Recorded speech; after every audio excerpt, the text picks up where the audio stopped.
What more can the British government do to try to help the people of Ukraine at this, their most desperate hour?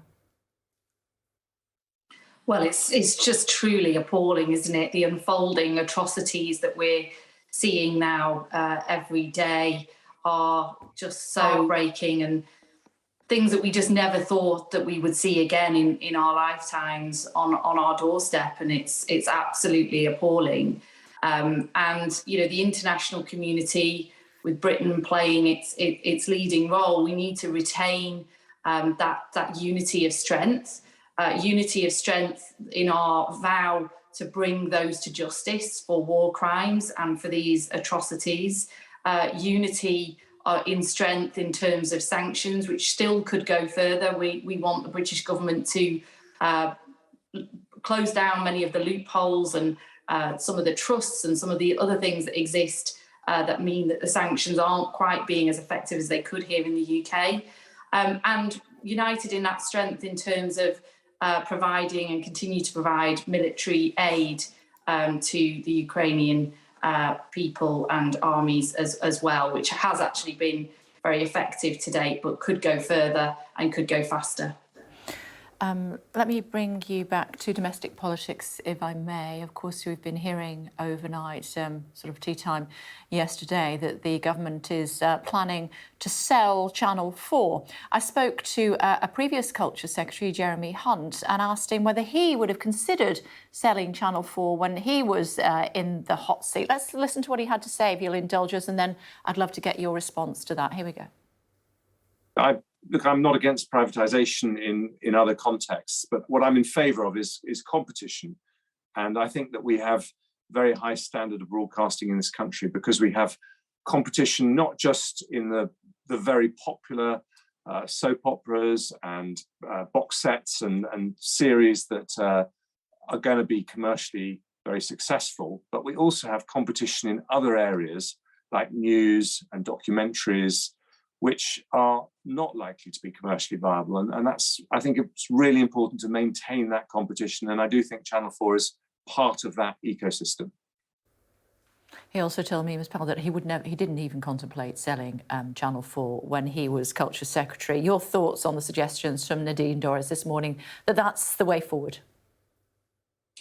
Well, I mean, I think I agree with Jeremy Hunt there. I just don't see what the case is for selling off Channel 4. I mean, notwithstanding that it's just not anybody's priority right now. There's plenty of other things that the government should be getting on with, like dealing with the cost of living crisis and so on.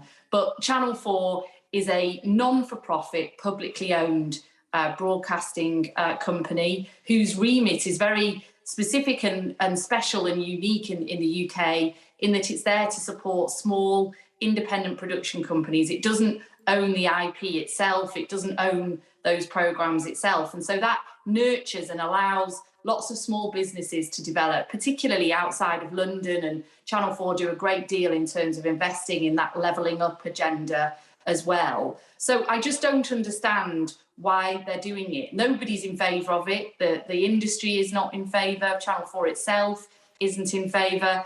The public are quite happy with things as they are. So it really does feel like the wrong decision at the wrong time. And, you know, it feels like it is a cultural vandalism, a bit of a vendetta, if you like, against some of the news output that the government just doesn't like.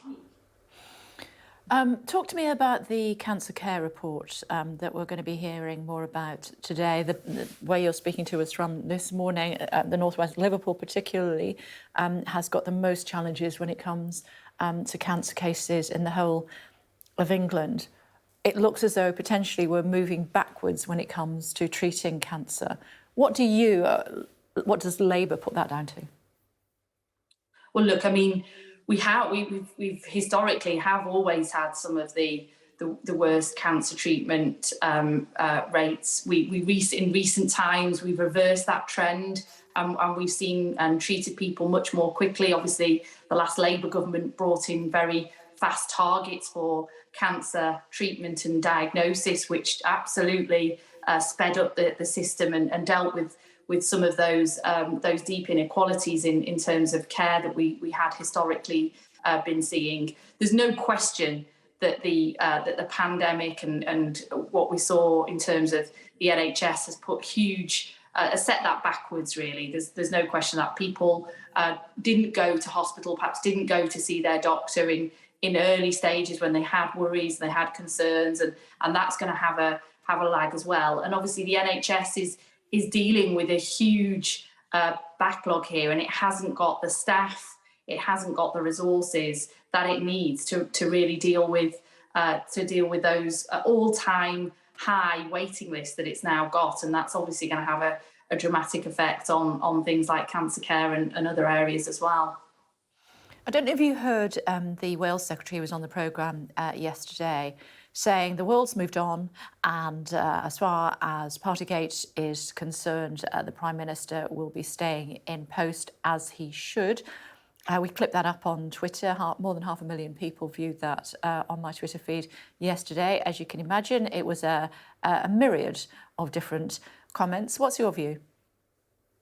Well, I mean, people won't forget Partygate that easily, I'm afraid. I mean, the government might want to brush it under the carpet, but it really matters. It really matters because of the sacrifices that everybody else made in not seeing their loved ones, in not attending funerals, in not seeing people who were dying in hospital, or being able to see grandchildren born that they hadn't even met for the first year of their lives. Those sacrifices are absolutely enormous that people took. And what we've seen unfolding is that the very people who made those rules and who told us to behave in that way weren't following the same rules. The senior civil servants in Downing Street, the politicians in Downing Street, others in Downing Street who were engaging in serial social gatherings and activities, otherwise known as parties, at a time when we were all making those sacrifices. So I think, the government ministers can I'm sure, continue to come on your programme and try and brush that under the carpet, but the public just won't forgive that. And the public wants to see some accountability for that, and not just pretending that it's not existing and saying, well, sorry, there's more important issues for us to be thinking about. It's 2 years yesterday since Keir Starmer became the Labour leader. Since then, we've had Partygate. We've had 166,000 deaths directly accountable to COVID, we're told, and the government are doing U-turn after U-turn after U-turn. But Labour is still only a few points ahead in the opinion polls. Why is that? Well, I think when Keir became leader 2 years ago, we were something like 15 points behind in the opinion polls, or some very large double-digit figure. So I think by any sort of suggestion, Keir has done a really amazing job in turning that around, in getting the Labour Party back into a position where we are taken seriously again, and people are listening to us again, and we're listening to the public again as well. So, we don't take anything for granted. We know it's a very, very, very tough path to power for Labour at the next election. And given that, as you say, there have been these huge big times of crisis where people expect politicians to sort of lay down arms, if you like, and work together, which is what Keir tried to do through most of COVID. It's what we're trying to do in terms of the Ukraine situation and so on. I think to have seen such a remarkable turnaround in our fortunes in such a small space of time, I think is to Keir's great credit. Good to talk to you, as always. Thanks very much indeed for joining us. Thank you. Thank you.